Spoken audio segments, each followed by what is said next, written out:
আজ একটা খুব কমন টেস্ট নিয়ে আমরা আলোচনা করব। টেস্টটার নাম কম বেশি সবাই আপনারা শুনেছেন বা প্রায়শই করে থাকেন। টেস্টটার নাম হচ্ছে সিরাম আইজিই। এই সিরাম আইজি টেস্ট মূলত দু রকম হয়। বেশিরভাগ ক্ষেত্রেই আমরা যেটা জানি সেটা হচ্ছে টোটাল সিরাম আইজি। আর একটা টেস্ট হয় যেটাকে বলা হয় স্পেসিফিক সিরাম আইজি, যেটা মাধ্যমে আমরা অ্যালার্জি টেস্ট করে থাকি। আমরা টেস্টটাকে মূলত অ্যালার্জি টেস্ট হিসেবেই জানি, কিন্তু স্পেসিফিক সিরাম আইজি বেসিক্যালি কোনো অ্যালার্জেন ধরার টেস্ট। তো এই আইজিটা কি? আইজির ফুল ফর্ম হলো ইমিউনোগ্লোবুলিন ই। ইমিউনোগ্লোবুলিন মানে কি? অ্যান্টিবডি। অ্যান্টিবডি কি? একটা প্রতিরোধক প্রোটিন, যেটা আমাদের শরীরে তৈরি হয় কোনো অ্যান্টিজেন মানে কোনো শত্রুর হাত থেকে বাঁচতে। সেই রকম আইজিও হলো একটা প্রোটিন, একটা অ্যান্টিবডি। এই আইজি কি করে? না, এই আইজি হলো মাস্ট সেল বলে একটা সেল আছে, যার উপর একটা রিসেপ্টর আছে।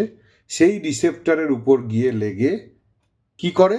না, সে কিছু কেমিক্যালস সেই মাস্ট সেল থেকে বার করে, এবং যেটা আমাদের শরীরে বিভিন্ন অ্যালার্জিক ম্যানিফেস্টেশন, বিভিন্ন অ্যালার্জির সিমটম তৈরি করে। তাহলে এক কথায় বলতে গেলে কি, না এই আইজি তাদেরই বেশি দেখা যায় শরীরে যাদের শরীরে অ্যালার্জি আছে। তাহলে অ্যালার্জি ছাড়া কি আইজি বাড়তে পারে না? স্বভাবতই এই প্রশ্নটা উঠে আসে। হ্যাঁ, আরও কিছু সিচুয়েশন আছে, আরও কিছু রোগ আছে যেখানে অ্যালার্জি ছাড়াও আইজি বাড়তে পারে। সেরকম একটা রোগ হলো কি না, প্যারাসাইটিক ইনফেকশন। এবং শরীরে কিছু অটো ইমিউন ডিজিজ আছে যেখানেও আইজি বাড়তে পারে। আবার ধরুন কিছু কিছু ক্যান্সার জাতীয় রোগ আছে, কিছু ইমিউনিটি ইনভলভ করে এরকম রোগ আছে যেখানে আইজি প্রচুর পরিমাণে বাড়তে পারে। সেই আইজির বাড়াটা কিন্তু খুব বেশি হয়, 10,000 15,000ও ছাড়িয়ে যেতে পারে। আবার কেউ যদি ধরুন বায়োটিন সমৃদ্ধ কোনো ওষুধ বা খাবার খান, বিশেষত চুল পড়া, নখের ট্রিটমেন্টস, ত্বকের ট্রিটমেন্টে ডার্মাটোলজিস্টরা অনেক সময় বায়োটিন প্রেসক্রাইব করে থাকেন। এই বায়োটিন প্রেসক্রাইব করলেও কোনো অ্যালার্জিক ম্যানিফেস্টেশন ছাড়াই আইজি শরীরে বাড়তে পারে। আবার এমনও কিছু লোক আছে যাদের শরীরে কোনো অ্যালার্জিই নেই, অথচ তাদের আইজি লেভেলটা শরীরে বেশিই থাকে। এটা হলো জেনেটিক্যালি প্রিডিসপোজ লোকেরা। এদেরকে বলা হয় IgE hyper production. IG hyper production মানে তারা জিনগতভাবে বেশি বেশি আইজি প্রডিউস করে শরীরে। তার মানে আইজি বেশি থাকা মানেই কিন্তু সে অ্যালার্জি নেই নয়। অ্যালার্জি ছাড়াও যে কারণগুলো আমি আলোচনা করলাম সেখানে আইজি বাড়তে পারে। সুতরাং ডাক্তার হিসাবে সবসময় আপনাকে সিমটমের উপর জোর দিতে হবে, যে পেশেন্টের কি কি সিমটম আছে।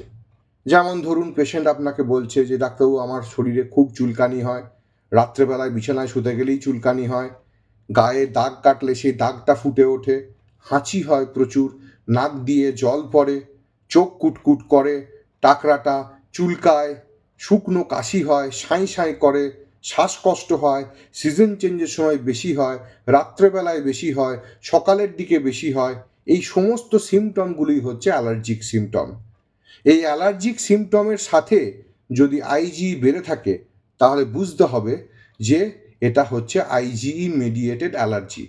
তবে অনেক ক্ষেত্রেই দেখা যায় কি বলুন তো, যে আপনি ডাক্তারখানা গেছেন, অ্যালার্জি সিমটম রয়েছে, ডাক্তারবাবু আপনাকে আইজি প্রেসক্রাইব করলেন, দেখা গেল আইজি কিন্তু নর্মাল এলো। তার একটা কারণ হতে পারে যে অলরেডি আপনি কিছু কিছু ওষুধ খেতে খেতে, যেমন ধরুন মন্টেলুকাস লিভোসেট্রিজিন, মন্টেকেলসিন নামে খুব কমনলি পাওয়া যায়, খেতে খেতে আপনি ডাক্তারবাবুর কাছে গেছেন, আপনার অ্যালার্জি অলরেডি অনেকটা কন্ট্রোল হয়ে গেছে, সেই জন্য আইজি লেভেল কমে গেছে। আমি আমার পেশেন্টদের একটা কথা বারবার বলি, যে নিজে থেকে বারবার আইজি টেস্ট করে দেখবেন না। সুগার থাকলে যেমন আপনি মাঝে মাঝে ফাস্টিং চেক করছেন, ঠিক আছে, এটা ঠিক আছে।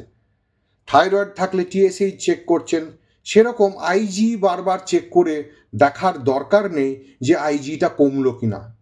কারণ ট্রিটমেন্টটা মূলত হয় আইজিকে কমানোর জন্য নয়, ট্রিটমেন্টটা মূলত হয় অ্যালার্জিকে কমানোর জন্য।